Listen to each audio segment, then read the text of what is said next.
En route pour demain, sur BFM Business et Tech & Co.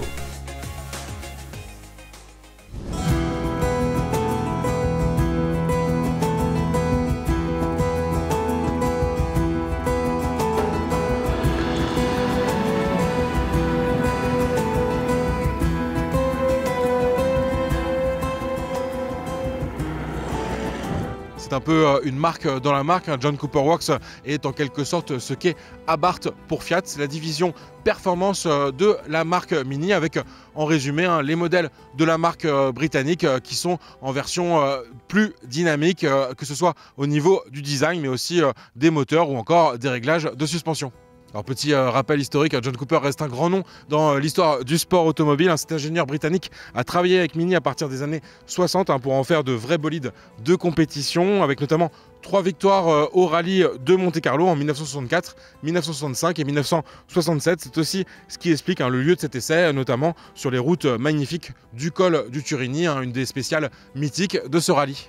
Et cela continue encore aujourd'hui avec une victoire de la Mini John Cooper Works en 2024 aux 24 heures du Nürburgring, un titre remis en jeu cette année.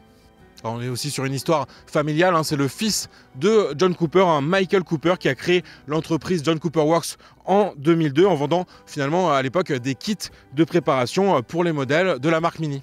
Et en 2007, BMW, propriétaire de la marque britannique, intègre directement John Cooper Works ou JCW à l'offre disponible dans la gamme Mini. C'est d'une certaine manière le niveau de finition ultime, le plus haut de gamme et sportif disponible chez Mini. Aujourd'hui, nous testons cette Mini 3 portes dans cette version JCW et il faut se rendre compte que cette finition, elle est proposée aujourd'hui sur tous les modèles de la gamme. Des modèles qui se convertissent aussi à l'électrique. C'est le cas de notre Mini 3 portes qui a cette version proposée en alternative aux versions essence, mais également sur l'Aceman, un modèle plus compact que le Countryman lancé récemment et qui lui est proposé uniquement en 100% électrique.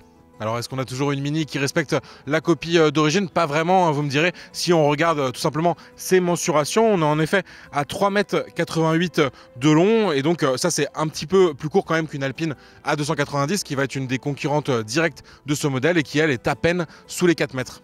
Mais cela reste assez géant si on compare avec les Austin Mini sortis à la fin des années 50 et qui elles affichaient une longueur d'à peine plus de 3 mètres. Mais c'est surtout sur son poids que cette Mini électrique elle peut être vue comme impressionnante puisqu'elle fait 1,7 tonnes et donc pour un modèle aussi petit, ça s'explique bien sûr par le poids des batteries. Mais ce qui est important de constater, c'est que cette Mini John Cooper Works, elle conserve ce look ravageur, notamment dans la couleur de notre modèle d'essai, un Midnight Black 2 métallisé avec ces petits stickers rouges qui vont quand même apporter un côté très dynamique à l'ensemble. Alors même si ça conserve les rondeurs, on va dire, d'une Mini, notamment au niveau des phares, on a un côté quand même assez agressif avec ces petites bandes qui vont venir un peu couper justement ces rondeurs. On a bien sûr une calandre pleine sur cette version 100% électrique pour optimiser l'aérodynamisme et le petit logo Mini qui est lui aussi tout en noir. De profil, on retrouve aussi ce côté sportif, notamment avec des jantes 18 pouces exclusives John Cooper Works, les coques de rétroviseur qui sont associées au toit dans un rouge multitone. Multitone, qu'est-ce que ça veut dire? Finalement qu'on va avoir ce dégradé du rouge au noir sur la partie arrière. Moi je trouve cet effet visuel vraiment très réussi, déjà parce que ça apporte un petit peu de couleur sur cette Mini toute noire, et puis vraiment ce dégradé, on a vraiment l'impression que la vitesse elle a commencé à estomper la couleur sur l'arrière, et assez rare dans l'offre automobile actuelle. Alors on est bien sur une version 4 places, même si l'espace est assez limité à l'arrière, on le verra après, mais j'insistais finalement sur ces vitres surteintées, parce que ça va renforcer finalement l'effet de prolongement de la carrosserie noire sur le haut du véhicule et avoir vraiment une Mini coupée de manière très affirmée. Et puis on arrive sur ce béquet exclusif à la version 100% électrique, il est un peu différent sur la version thermique et on retrouve le petit logo John Cooper Works. Et pour parachever un peu cette œuvre aérodynamique, on va avoir un diffuseur en partie basse et même chose pour le côté sportif, ce petit motif à sticker qui entoure la plaque d'immatriculation.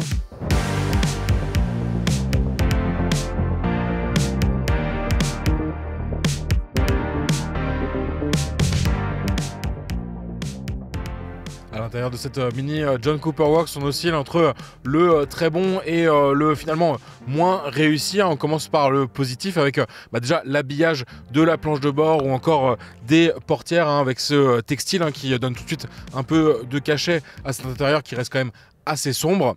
Et on a quand même ce petit motif du damier qui va rappeler la finition bien sûr John Cooper Works, qu'on va retrouver aussi sur le volant qui est exclusif à cette version et qui est plutôt réussi, un volant cuir. Et bien sûr, les sièges baquets, totalement dans l'esprit de cette finition John Cooper Works, encore une fois, avec ces jolies petites surpiqûres rouges. Et puis surtout, donc, ils ont un très joli dessin et ils offrent un très bon maintien. Ça, on le verra pendant la conduite. On a aussi cet habillage légèrement doré sur le système d'enceinte Harman Kardon et également sur les poignées de portière. Ça va apporter un petit peu de couleur aussi dans cet intérieur. Et dans ce qui est moins réussi, je pourrais dire en partie basse, des plastiques quand même assez basiques autour, par exemple, de ce bloc ici au-dessus de la console centrale, au niveau de la boîte à gants. Et on a aussi cet accoudoir pour le conducteur assez disgracieux, mais qui a le mérite d'exister. Alors on est sur un véhicule sportif mais qui se veut quand même assez pratique avec de nombreux rangements, notamment au niveau des portières, mais aussi une console centrale qui est plutôt bien organisée avec deux ports USB type C, la recharge à induction pour un smartphone, un porte-gobelet qui est assez minimaliste, on retrouve un peu cette couleur entre l'argent et le doré, et puis un petit espace de rangement ici, une petite boîte, mais qui est même chose avec cet habillage textile plutôt réussi. Mais ce qui marque surtout dans ces nouveaux intérieurs Mini, c'est bien sûr l'écran rond central qui fait référence bien sûr au compteur rond qui se trouvait au centre sur les Mini anciennes. Donc c'est un écran OLED de 24 pouces de diamètre et donc il offre une très bonne définition, une plutôt bonne réactivité au toucher, mais on va dire que j'ai un sentiment assez mitigé, c'est que des fois c'est peut-être un petit peu confus dans l'organisation dans les menus et c'est vrai qu'on est en train de conduire, c'est pas très pratique. Heureusement on a l'assistant vocal qu'on peut invoquer voilà, en disant « Hey Mini », ce qui va permettre de lui faire des demandes spécifiques, mais parfois il n'a pas forcément la solution à tous nos problèmes. Alors, par exemple, pour accéder au réglage de climatisation, ça reste plutôt bien fait parce que finalement en quelques clics je vais pouvoir changer comme ça la température côté conducteur ou passager, ou là par exemple activer le volant ou le siège chauffant. Mais c'est vrai que par contre je vais être un peu limité dans mes interactions si je veux juste ajuster le niveau du souffle de la ventilation. Là c'est vrai que je suis obligé de rentrer dans les réglages et ça va me rajouter une touche sur laquelle cliquer un peu au centre de l'écran, donc pas très pratique pendant qu'on conduit. On va quand même retrouver en partie basse deux petits raccourcis sur le désembuage avant et arrière, ce qui me semble assez essentiel dans une voiture avec la climatisation principalement tactile. Et au passage, ces petits boutons un peu à l'ancienne pour démarrer le véhicule, changer les modes de conduite ou passer en marche arrière ou marche avant. On a quand même quelques raccourcis, je peux aussi faire remonter un petit volet comme sur un smartphone et là accéder à des réglages personnalisés, donc c'est vrai que c'est pratique si on a une destination vers laquelle on va souvent pouvoir la rentrer ici, mettre les principaux menus vers lesquels on veut accéder et après la limite c'est que le GPS il va pouvoir s'afficher sur une bonne partie de cet écran rond, mais ça va être loin d'être le cas pour la réplication de smartphone avec Android Auto ou CarPlay, où là on va avoir juste un rectangle au milieu de cet écran rond et ça c'est vrai que c'est dommage de ne pas avoir un petit développement supplémentaire pour avoir ces réplications de smartphone en version grand écran. Alors, on est sur un véhicule très bien équipé, donc on va retrouver notamment toutes les caméras autour du véhicule et en un clic je vais pouvoir comme ça accéder à une vue, déjà vue du dessus et également une vue panoramique avec le véhicule qui est reproduit en image de synthèse 3D et autour duquel je vais pouvoir tourner depuis l'écran tactile. On va retrouver des fonctions disponibles sur les modèles les plus récents du groupe BMW, donc les jeux vidéo avec le smartphone qui va servir en quelque sorte de manette. On a également des fonctions assez poussées qui vont se servir encore une fois des caméras du véhicule pour enregistrer une séquence façon un peu dashcam, et on peut également avoir la possibilité de programmer le véhicule en mode sentinelle. Quand on laisse le véhicule garé, on va pouvoir finalement programmer l'enregistrement des séquences si des personnes par exemple approchent votre véhicule. On va retrouver également l'accès à des services de vidéo avec des chaînes, des émissions télé, des films, mais un peu la même critique que sur le basculement sur Android Auto ou CarPlay. On va se retrouver avec un petit rectangle et donc un affichage assez limité pour quand même consulter un contenu vidéo de manière agréable dans cette Mini. Petite originalité aussi, derrière cet écran rond, on va retrouver finalement un module de rétroprojecteur qui va permettre comme ça de projeter des motifs au niveau de la planche de bord, et tout ça, ça va apporter un peu d'ambiance lors de la conduite de nuit particulièrement, et même chose au niveau du toit panoramique assez géant et donc qui apporte pas mal de luminosité à bord. On va retrouver même chose, un affichage lumineux personnalisable. Alors un seul écran rond, rien derrière le volant, on peut se sentir vraiment dans un environnement assez épuré, façon Tesla Model 3, Tesla Model Y, mais il y a quand même une petite parade pour ceux qui veulent absolument avoir un compteur derrière le volant. En fait, on peut déployer comme ceci un affichage tête haute, enfin un affichage tête pas très haute, parce que finalement il reste au niveau de la planche de bord, pas directement dans le pare-brise, avec cette petite vitre qui va se déployer un peu façon avion de chasse, aussi façon affichage tête haute de précédente génération. Mais ça reste quand même toujours pratique d'avoir l'affichage de la vitesse en permanence sous les yeux, ou aussi des indications GPS avec même un petit mode qui va être très amusant lors de la conduite dynamique. On verra ça juste après. Même si l'espace reste assez limité, on est quand même plutôt confortable à l'arrière de cette Mini 3 portes et donc 4 places. On accède déjà relativement facilement aux 2 places arrière avec les réglages de siège électriques. En fait, une fois qu'on a soulevé la languette et abaissé le siège va s'avancer de lui-même. Donc ça, c'est quand même assez pratique pour rentrer à bord. Alors c'est sûr qu'on va pas avoir accès à beaucoup de rangements ou même au moindre port USB pour pouvoir se brancher. On va simplement avoir un petit porte-gobelet positionné ici en fond de console centrale. Et ça, il va falloir que je me le partage avec mon voisin à l'arrière. L'occasion aussi de vous parler du coffre qui offre un volume assez limité, 210 litres seulement. Ça, c'est moins que sur l'Alpine A290, et donc c'est tout l'intérêt aussi de ces places arrière, c'est qu'en rabattant la banquette, on va pouvoir avoir quand même une extension de volume assez importante si on veut transporter notamment des bagages volumineux à bord.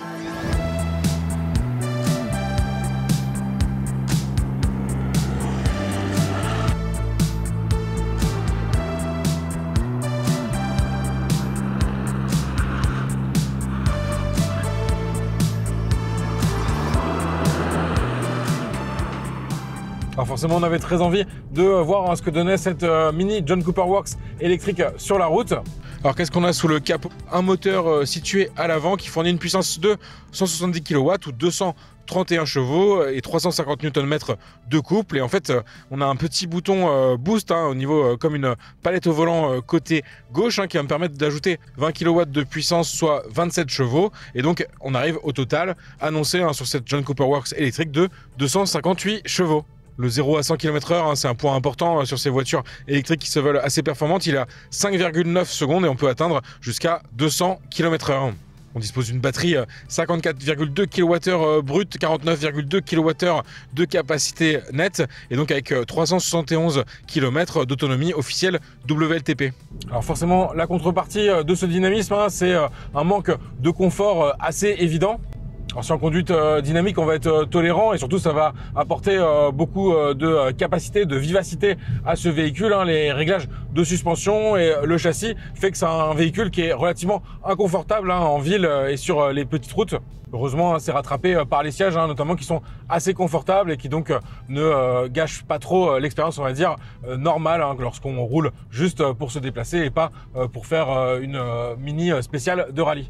Là, nous roulons sur les routes entre Monaco et Nice. Et puis hier, on a principalement roulé sur des petites routes de montagne du col de Turini.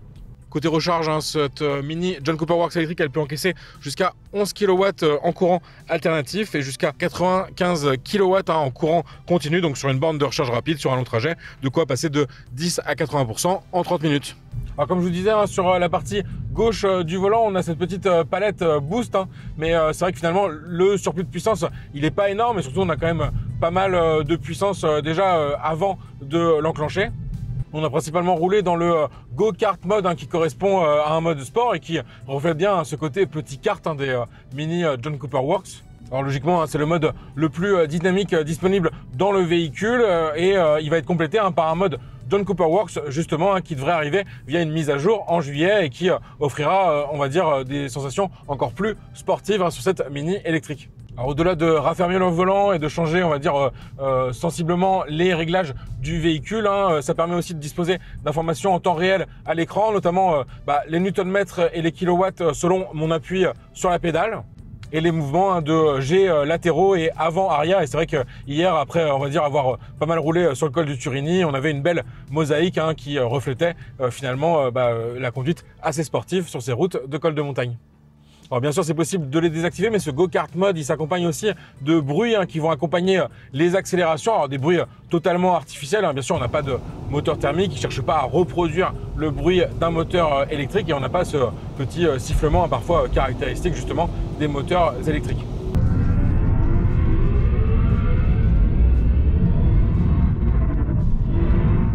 Moi, je trouve que le rendu il est quand même original et pas si déplaisant que ça. Et surtout, il va en conduite dynamique fournir des repères. On sait que l'électrique, des fois, c'est un peu déstabilisant parce que justement, on n'a pas ces bruits de moteur qui permettent de se rendre compte du niveau d'accélération, par exemple. Et donc, sur un appui fond de pédale, on va avoir par exemple un bruit spécifique qui va se déclencher.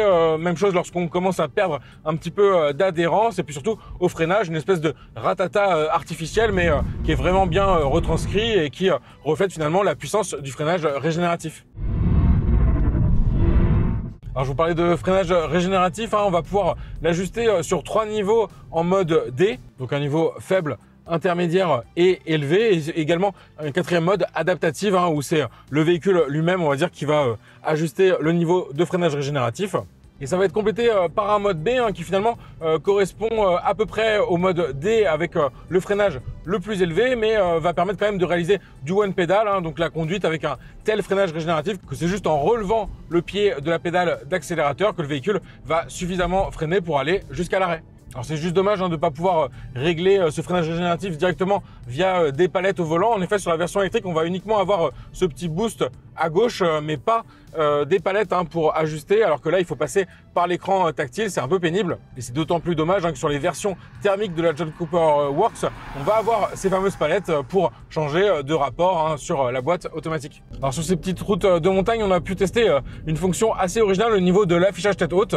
En effet, il m'indique les virages à venir et puis il peut finalement prévoir la vitesse idéale de passage. En général, il est assez conservateur, il va vous dire de beaucoup ralentir par rapport à ce qui est réellement nécessaire, mais c'est plutôt bien fait parce que vous avez en fait un affichage rouge au niveau du virage si vous arrivez trop vite, et plus vous allez décélérer, plus l'affichage va passer au jaune puis au blanc, vous indiquant que vous allez pouvoir prendre ce virage en toute sécurité. Alors sur notre modèle d'essai, on dispose de nombreuses options, notamment la réalité augmentée au niveau de la navigation GPS. Donc il faut utiliser le système, on va dire, natif du véhicule, pas Android Auto ou CarPlay avec Waze ou Google Maps. À une intersection, par exemple, vous allez avoir des flèches qui vous indiquent clairement quelle rue ou quelle sortie de rond-point il faut prendre. Et ça, c'est identique à ce qu'on avait pu voir dans le BMW X3, et ce qui permet de rappeler que la marque Mini, elle fait partie du groupe BMW. Cette fonction de réalité augmentée, elle va être aussi exploitée lorsqu'on utilise l'assistant de conduite amélioré, le Driving Assistant Plus. En effet, dans certaines phases, lorsque je vais être derrière un véhicule, c'est vraiment l'écart voulu avec ce véhicule qui va s'afficher à l'écran avec un retour d'image, on va dire, du monde réel directement sur cet écran rond central. Donc en résumé, une expérience très plaisante dans cette John Cooper Works électrique qui est quand même au niveau, par exemple, d'une Alpine A290 sur ses performances, on va dire, sur route. Après, forcément, sur une sportive électrique, les limites, ça va être une autonomie assez réduite et un confort qui peut être quand même plus spartiate, alors qu'en électrique, on est quand même habitué à ce silence et à un confort quand même meilleur en termes de suspension.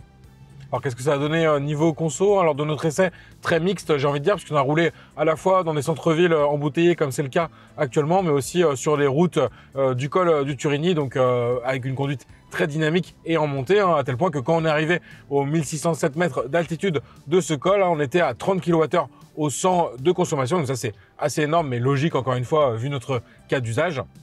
En redescendant, on a bien fait baisser cette moyenne, puisque là on est à un peu plus de 200 km parcourus pour une consommation à 19,7 kWh au 100, et ça, pour se rendre compte, ça donnerait une autonomie réelle, enfin en tout cas avec nos conditions d'essai, d'environ 250 km. Alors certes c'est peu, mais est-ce qu'on achète une Mini John Cooper Works électrique pour faire beaucoup de routes, en tout cas pour avoir beaucoup d'autonomie? A priori non, et dans ce cas-là il faudra plutôt se tourner vers les versions inférieures des Mini Cooper électriques. Alors forcément c'est assez éloigné des 370 km annoncés en théorie, mais nul doute qu'en roulant en conditions urbaines, ou en tout cas de manière beaucoup plus sage, on arrivera quand même à se rapprocher de cette autonomie théorique.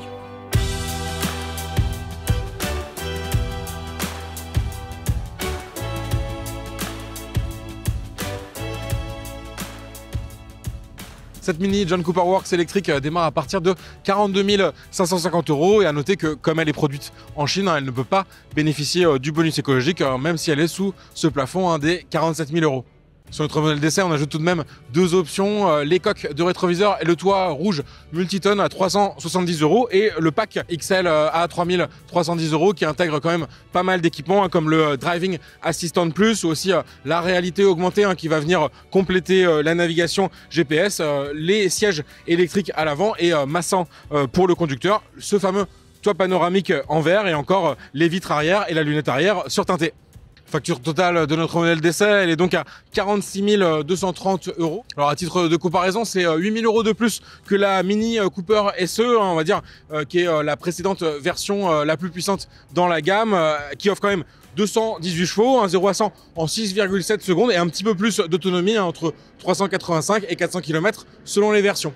Alors on est également tenté de la comparer avec la Mini John Cooper Works équivalente mais en thermique, qui démarre elle à 39 850 €, donc un petit peu moins cher, mais on a le malus CO2 qui va forcément frapper ce modèle en France et il y reste relativement limité sur ce modèle assez puissant puisqu'il est de 2544 € et donc ça donne une facture finale sur cette Cooper thermique à 42 394 €, donc assez proche en fait de la version électrique. On est juste à 231 chevaux, on n'a pas le petit boost de puissance électrique supplémentaire de 27 chevaux. On peut également citer deux modèles de marque concurrente dans ce domaine des petites bombinettes électriques, l'Alpine A290, moins cher à 38 700 €, mais pour la version 180 chevaux. Pour avoir 220 chevaux et donc se rapprocher de cette John Cooper Works électrique, on se rapproche aussi logiquement niveau tarif avec 41 700 €. Et enfin, l'Abarth 500E, qui est quand même moins puissante, 154 chevaux, mais qui est imbattable aussi sur cette question